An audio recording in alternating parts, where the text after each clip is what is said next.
Are you looking for an athletic scholarship? You're in the right place. This is the Recruit Me Athletic Scholarship Podcast, the longest-running podcast on recruiting and athletic scholarships. We're here to help your family navigate the recruiting road all the way to an athletic scholarship. He's a recruiting expert and a dad of a D1 athlete and a high school athlete pursuing a scholarship. With a wealth of experience to share, here's Recruit Me CEO, Brent Hanks. Welcome to episode 225, Official Visits.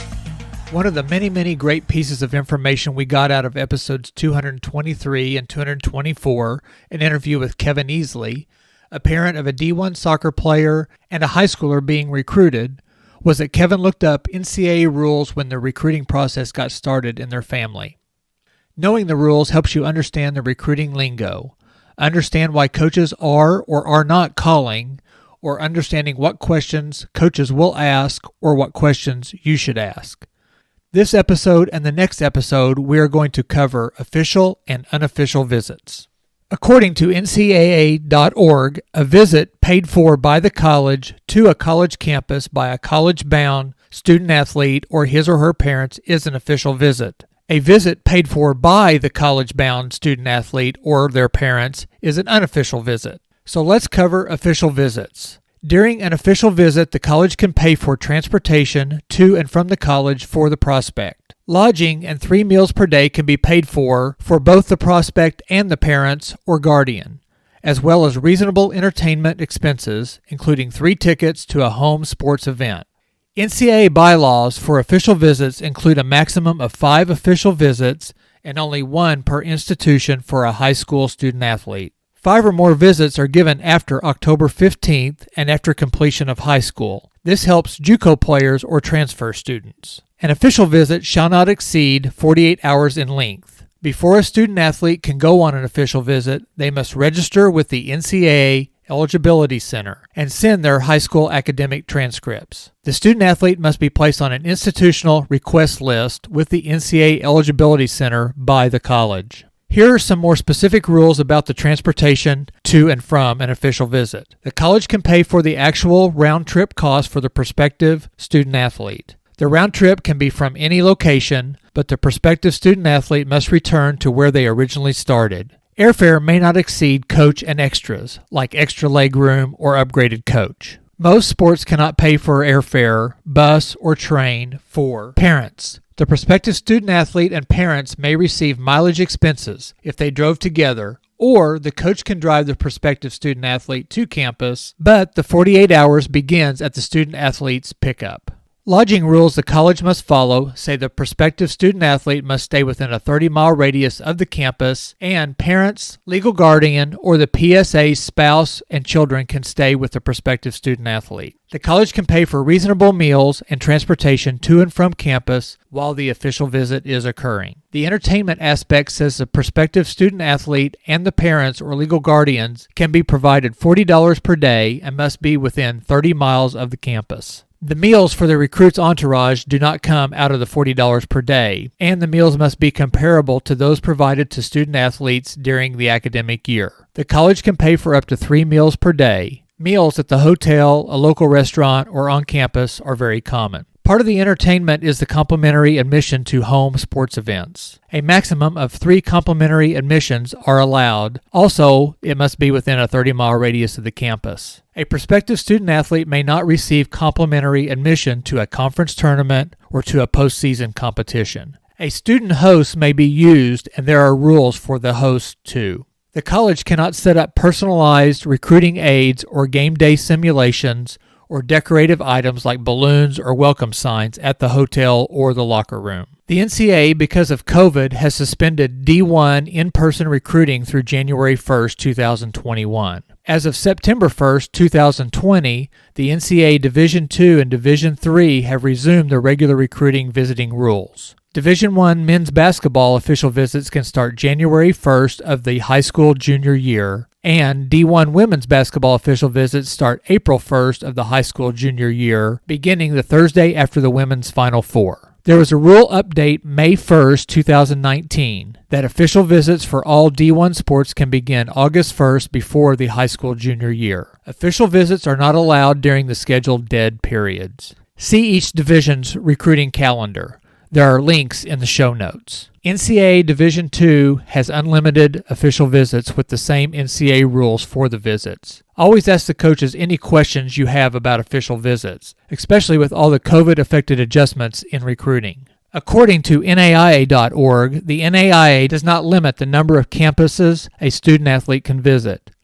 Official visits to an NAIA school can have travel and lodging reimbursed, and the college can provide meals if the college has the budget and it is done institutional-wide for other students when visiting. NAIA schools can have a controlled tryout if, again, it meets the particular institution's policy. College teams can use official visits differently. Parker's University mostly uses unofficial visits to show off the program and the campus and meet the coaches, and it saves the official visit to get all the new signees to visit all together to be able to meet each other, meet the coaches, meet all the support staff, the athletic director, the academic advisors, and all the new recruits and their parents. We attended a Northwestern home football game. The Cats won in 3 overtimes. We ate dinner with all the coaches, current team members, and all the recruits. So if your school doesn't invite you to an official visit during recruiting, you might ask them how they do official visits, and if you sign, will they do a new recruit official visit? A D1 basketball coach I spoke with usually invites recruits on an official visit if the coach is ready to make an offer. He said they do that because of budget, but they encourage unofficial visits, invited or uninvited. I asked a D1 golf coach about how his program handles official visits too. He said they are usually reserved for student athletes that they are seriously considering to offer. They usually have a student host for the student athlete and take them to a basketball, a football, or a baseball game on campus. And then the recruit gets to play a round of golf with current team members, eat a meal with coaches and current golfers, and take facility and campus tours. They really try to have the recruit be around current players to see how they fit with the current team. A special thanks to our sponsor, Cody Hanks, your friendly neighborhood realtor in Southwest Missouri. Contact Cody Hanks at 417-860-9160 or by email codyhanks@swmrealty.com. Parker only went on 2 official visits.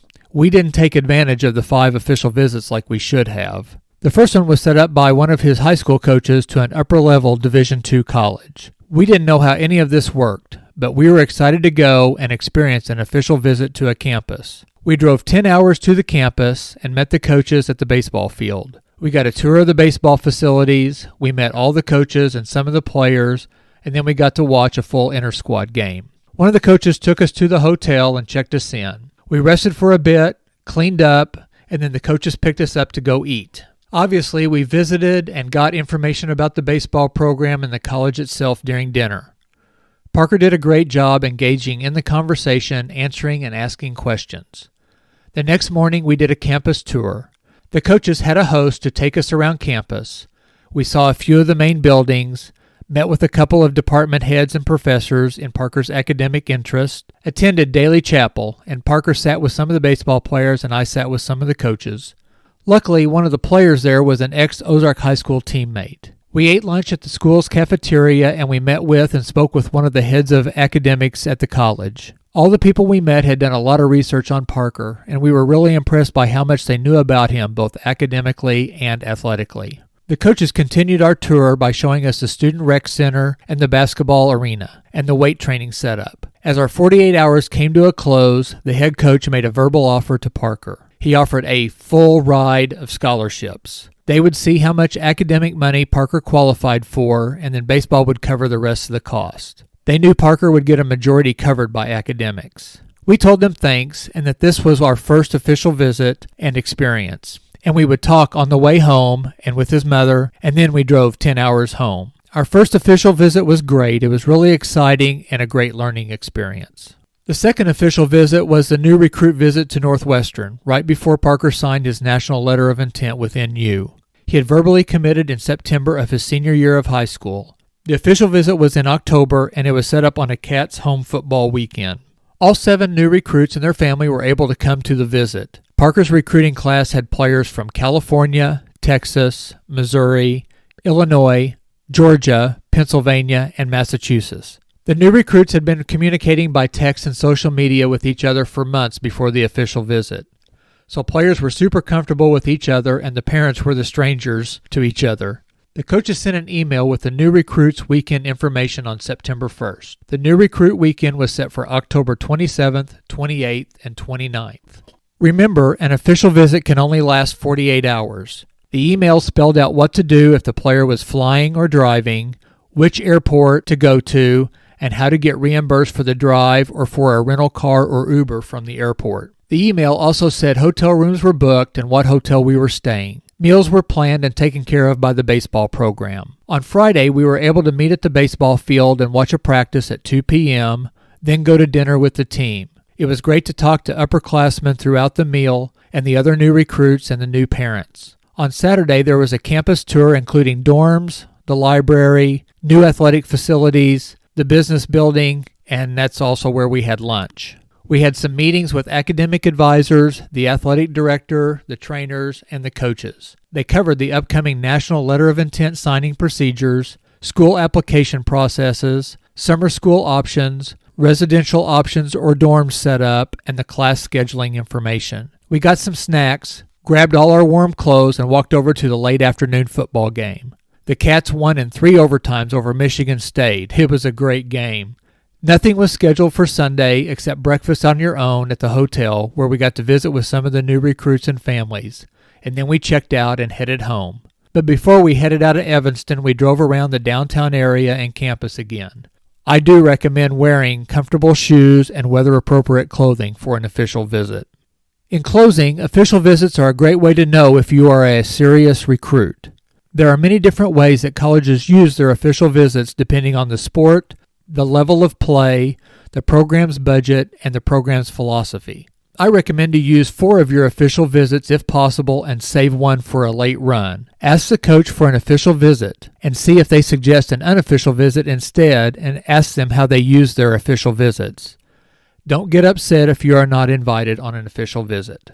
This week we are on myth number 5 of the 8 myths about athletic scholarships, as presented by the Recruit Me 3.0 athletic scholarship system. Myth number 5. Most athletic scholarships are full rides. Truth. It's just the opposite. Other than football and basketball and a few other sports, it is very rare for a student athlete to be offered a full athletic scholarship at a school. Coaches have limited scholarships as regulated by the NCAA. They try to stretch their scholarship dollars just as you might try to stretch your education dollars. Your child will likely be offered room and board, tuition, or books, or some combination of these. Be prepared to pay some money at any school where you are offered a scholarship. It will likely be a partial scholarship, but don't overlook additional financial aid that you may qualify for in form of academic scholarships or grants. When you're making the tough decision as to which school to choose, consider the whole package, not just the athletic scholarship component. Listen to episodes 216 and 217, Full Ride Scholarship Information Overload, for a boatload of scholarship information. You can get all 8 myths about athletic scholarships and 200-plus pages of proven step-by-step ways to get an athletic scholarship. Click on the new Recruit Me 3.0 tab on the recruit-me.com website to find out more about the system and take advantage of the new CEO special of only $99, good through December 31st, 2020. Recruit Me is proud to have an affiliation with the Midwest Mavericks Baseball Club in Springfield, Missouri. If you would like to see how Recruit Me can help your sports organization, any sport, anywhere, contact me at brent@recruit-me.com to see how. Join the Athletic Scholarship Podcast next Tuesday to learn about unofficial visits. Join us again next week on the Athletic Scholarship Podcast.